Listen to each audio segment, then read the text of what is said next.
అందరికీ నమస్కారం. నా పేరు డాక్టర్ కూన వేణుగోపాలకృష్ణ. తెలంగాణ యువజన సంఘాల సమితి రాష్ట్ర అధ్యక్షునిగా పనిచేస్తున్నాను.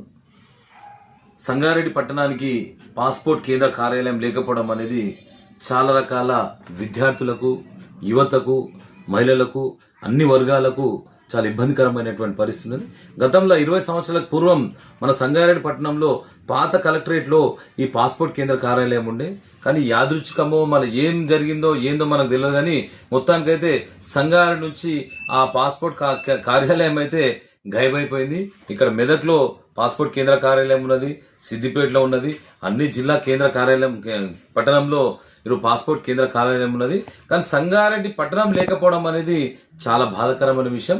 ఇక్కడ జైరాబాద్ ఉంది, అక్కడ నారాయణఖేడ్ ఉంది, జోగిపేట ఉంది, సంగారెడ్డి ఉంది, పటంచెరు ఉంది. ఇక్కడ ఉన్నటువంటి 3 మెడికల్ కాలేజ్ ఉన్నాయి, 3 మెడికల్ కాలేజ్ ఉన్నాయి, ఇంజనీరింగ్ కాలేజ్ అనేటువంటి ఎంఎన్ఆర్ అనేటువంటి ఒక యూనివర్సిటీ ఉన్నది. ఇక్కడ నీమ్స్ అనేటువంటిది కూడా ఏర్పాటు చేయబడుతున్నది. కార్మికులు, కర్షకులు, విద్యార్థులు, మేధస్సు కలిగినటువంటి వాళ్ళు అన్ని వర్గాలకు సంబంధించినటువంటి చాలా మంది ఎన్నో రోజుల నుంచి ఎదురు చూస్తున్నారు. సంగారెడ్డి లోపల పాస్పోర్ట్ కేంద్ర కార్యాలయం వస్తా అనేటువంటి దాని మీద వాళ్ళు ఎదురు చూస్తున్నారు. ఎందుకు అడుగుతున్నామంటే ఏదో చిన్న పొరపాటు జరిగిన, ఒక స్పెల్లింగ్ మిస్టేక్ ఉన్న, ఆధార్ అప్డేట్ కాకుండా వాళ్ళు తీసుకున్న స్టార్ట్ అవ్వడం మెదక్ వాళ్ళు. మెదక్ అంటే మనకు 70 కిలోమీటర్లు, అక్కడ సరి అయినటువంటి వసతులు లేవు. హైదరాబాద్ పోవాలంటే మొత్తం రద్దీ అయ్యేటువంటి ప్రాంతం ఉన్నది, అంటే పూర్తి ఒక రోజు పోయేటువంటి పరిస్థితి ఉన్నది. సంగారెడ్డి పట్టణంలో ఉంటే అన్ని ప్రాంతాలు, జైరాబాద్ సంబంధించినటువంటి వాళ్ళకు కూడా చాలా ఉపయోగం ఉంటుంది, నారాయణఖేడ్ సంబంధించిన వాళ్ళకు ఉపయోగం ఉంటుంది, పటంచెరు సంబంధించినటువంటి వాళ్ళకు, జోగిపేట సంబంధించిన వాళ్ళందరూ కూడా చాలా ఉపయోగం ఉండేటువంటి అవకాశం ఉంటుంది. ఇక్కడే మనకు ప్రతిష్టాత్మకమైనటువంటి ఐఐటి కూడా, ఐఐటిలో సుమారు కొన్ని వందల మంది విద్యార్థులు చదువుతారు. వాళ్ళు కూడా పాస్పోర్ట్ కోసం తిరిగేటువంటి పరిస్థితి ఉంటుంది. కనుక వాళ్ళ చదువును వదిలేసి అక్కడ 3 రోజులు 4 రోజులు తిరిగి సమయం వృధా, అదేవిధంగా డబ్బు వృధా, ఇవన్నీ వృధా అయ్యేటువంటి పరిస్థితి కనుక దీని మీద వెంటనే మన తూర్పు జయప్రకాష్ రెడ్డి గారిని మేము అడగంగానే వెంటనే ఆయన Telangana Pradesh Congress committee working president అయినటువంటి తూర్పు జయప్రకాష్ రెడ్డి గారు అడిగిన వెంటనే వాళ్ళు రీజనల్ పాస్పోర్ట్ కూడా వాళ్ళు లెటర్ రాయడం అనేది వారికి నేను హృదయపూర్వకంగా అభినందన తెలియజేస్తున్నా. దాంతోపాటు దీనికి సంబంధించినటువంటి కేంద్రానికి సంబంధించిన వాళ్ళు ఎవ్వరు కూడా ఇప్పటివరకు పట్టించుకున్నటువంటి దాఖలా లేదు. ఎందుకు పట్టించుకోలేదంటే సంగారెడ్డిలో పాస్పోర్ట్ కేంద్ర కార్యాలయం వస్తే ఏమొస్తా అనేటువంటి దాని మీద వాళ్ళు ఆలోచన చేస్తున్నా, మాకేం ఉపయోగం అనేటువంటి ఆలోచన చేస్తున్నా, మాకైతే ఇప్పటివరకు అర్థం కాలేనటువంటి పరిస్థితి అది. ఇక్కడనే మనకు ఎంపీ గారు ఉన్నారు.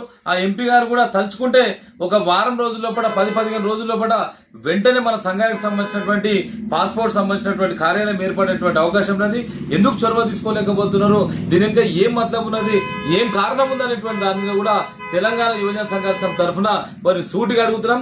మీకేమైనా సంగారెడ్డి ప్రజల మీద, సంగారెడ్డి విద్యార్థుల మీద, సంగారెడ్డి కార్మికుల మీద, సంగారెడ్డి విద్యావంతుల మీద చాలా మంది మీద అభిమానం, ప్రేమ ఉంటే మీరు వెంటనే దీనికి సంబంధించినటువంటి దాని మీద కూడా మీరు చేసేటువంటి ప్రయత్నం చేస్తే బాగుంటుంది అనేటువంటి విషయాన్ని కూడా నేను వినంగా రిక్వెస్ట్ గా మేము అడుగుతున్నాం అనేటువంటి విషయాన్ని కూడా హృదయపూర్వకంగా తెలియజేస్తున్నాం. లేకపోతే చాలా మంది విద్యార్థులు చాలా రకాలైనటువంటి ఆర్థిక రకమైనటువంటి సమస్య, స్లాట్ అనేది కొన్ని రోజులే ఉంటుంది.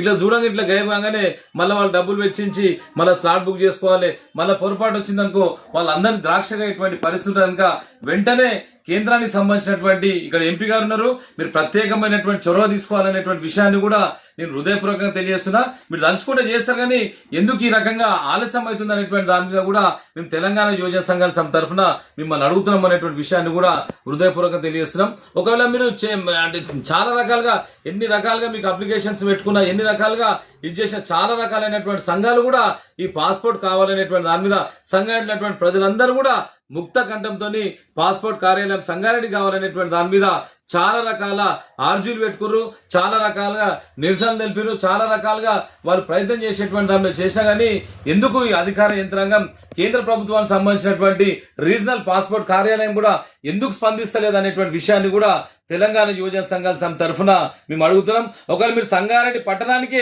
అట్లా మీరు పాస్పోర్ట్ కార్యాలయం తీసుకురావద్దు అనేటువంటి దాని మీద కూడా రీజనల్ పాస్పోర్ట్ సంబంధించినటువంటి అధికారులు ఏమైనా శబదం పట్టిందా, మా సంగారెడ్డి ప్రాంతానికి ఇయ్యొద్దు అనేటువంటి దాని మీద గట్టిగా మీరు నిర్ణయం తీసుకునేటువంటి దాని మీద ఆలోచన చేస్తున్నారు.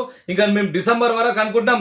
డిసెంబర్ వరకు మీరు చెయ్యలేని పక్షం లోపల రీజనల్ పాస్పోర్ట్ కార్యాలయం దగ్గర కూడా పెద్ద ఎత్తున కూడా ధర్నా చేయడానికి కూడా వెనక కోమనేటువంటి విషయాన్ని కూడా E6 ఛానల్ ద్వారా తెలియజేసుకున్నాం. అదేవిధంగా మీడియా సోదరులకు కూడా, ప్రింట్ మీడియా, ఎలక్ట్రానిక్ మీడియా, అదేవిధంగా అందరూ కూడా నేను సవినయంగా తెలియజేసుకుంటే ఏంటంటే పాస్పోర్ట్ అనేది ప్రతి ఒక్కరికి అవసరం. ఎందుకంటే ఏదో ఒక విహార యాత్రకు పోవాలనుకున్నా, విజ్ఞాన యాత్రకు పోవాలనుకున్నా, ఇంకేమైనా తెలుసుకోవాలనేటువంటి దేనికి పోవాలనుకున్నా కానీ పాస్పోర్ట్ ఉంటేనే మనకు పోయేటువంటి అవకాశం ఉంటుంది. కనుక దీనికి సంబంధించిన మీడియా వాళ్ళు కూడా ప్రత్యేకమైన చొరవ తీసుకొని యుద్ధ ప్రాతిపదికన దీనికి సంబంధించినటువంటి దాని మీద ఖచ్చితంగా సంగారెడ్డి తీసుకొద్దాం.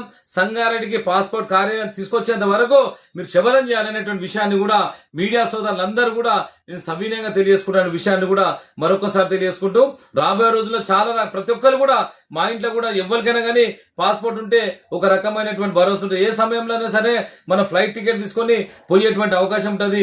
కానీ పాస్పోర్ట్కే మన కార్యాలయం లేకపోవడమే మనకు చాలా బాధాకరమైన విషయాన్ని కూడా కేంద్ర ప్రభుత్వం అదేవిధంగా రీజనల్ పాస్పోర్ట్ సంబంధించిన అధికార యంత్రాంగం వెంటనే స్పందించి దీని వెంటనే సంగారెడ్డి జిల్లా కేంద్రమైనటువంటి సంగారెడ్డికి వెంటనే పాస్పోర్ట్ కేంద్ర కార్యాలయాన్ని ఏర్పాటు చేయాలనేటువంటి విషయాన్ని కూడా E6 ఛానల్ ద్వారా కూడా నేను హృదయపూర్వకంగా తెలియజేసుకుంటూ సెలవు తీసుకుంటున్నాను. జై హింద్, జై భారత్.